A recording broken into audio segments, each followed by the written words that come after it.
Face aux attaques et menaces terroristes, les populations de différentes localités, notamment de la région du Sahel, ont fui les atrocités pour trouver refuge à Ouagadougou. Logés dans des espaces vides, dans des écoles et des lieux de culte, ces déplacés, composés essentiellement de femmes et d'enfants, racontent leur calvaire.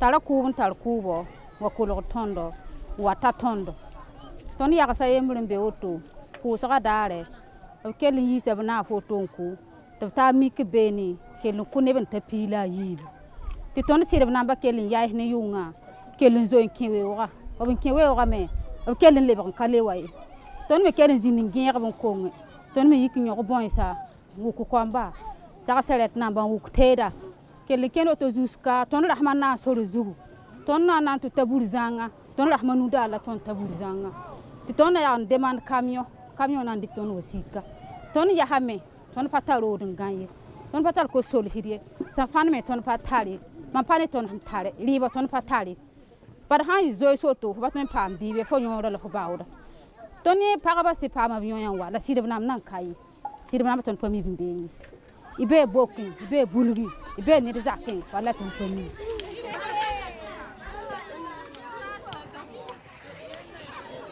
Assis sur des nattes ou des morceaux de briques, les épées entassées et déposées pêle-mêle, ces femmes et leurs enfants, accompagnés de quelques hommes, sont estimés à plus de 2000. Mais le nombre grandit de jour en jour. Le maire de l'arrondissement 9 de Ouagadougou, à l'issue d'une interview avec lui ce 13 juin, nous a signalé un convoi d'autres déplacés qui seraient en route pour Ouagadougou. Alors, ils viennent généralement dans des zones menacées, notamment à Siligaki, à Gassiliki et à Albinda. Maintenant, le mobile de leur déplacement, bon, c'est le terrorisme. Je pense qu'ils ne sont pas moins de 2000. Ils sont pas moins de 2000 dans plusieurs sites. Hein. Vous savez qu'à l'heure actuelle, même, on vient de m'appeler qu'il y a des convois en route. Donc, c'est pour dire que la situation évolue de jour au jour.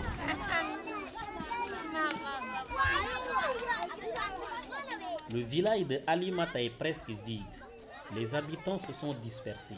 Comme elle, les autres déplacés n'ont pas de nouvelles de leur famille. Entre l'angoisse et la tristesse, certaines femmes sans nouvelles de leur mari n'ont pas pu cacher leurs larmes.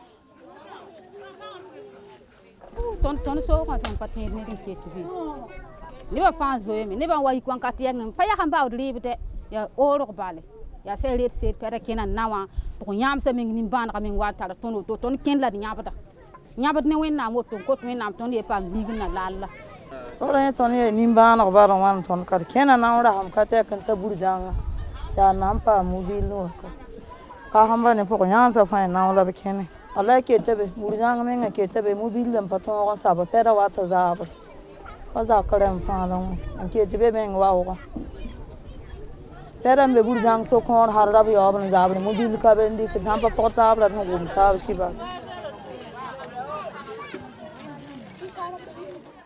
La situation est préoccupante et le maire Albert Bamogo invite le gouvernement à s'y pencher rapidement afin de soulager ces populations.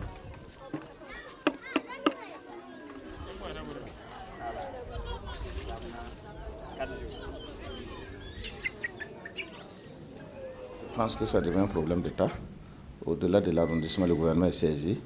Et je pense qu'à travers le ministre d'État, qui lui-même va rendre compte au Conseil des ministres ce matin, donc des décisions vont être prises, des mesures fortes, afin qu'on puisse... Parce que là, le problème de sécurité se pose. Donc il va falloir quand même qu'ils trouvent des solutions très rapides afin qu'on puisse gérer la situation parce qu'elle est délicate. Ces personnes qui ont fui les tueries dans leur localité vivent des situations difficiles. Elles sont exposées aux intempéries et aux diverses maladies car elles sont sans logement. Elles préparent leur nourriture dehors et c'est également là qu'elles dorment. Un élan de solidarité à leur égard ne sera pas de trop. Ton min kami brem bay o han yi ko to kele da men mas ko to bale il faut pas mi vieux kelen ta maan bãmb data baa lebg n loog ned fãa ye ka tõnd tẽng wãga ned fãa tẽngã fãa tug ned ye ka sã n pa kiremsã sẽn boond taab wʋm taab kibar tẽngã fãa lebga zaala. Droit Libre TV, la web télé 100% droits humains, 100% liberté d'expression.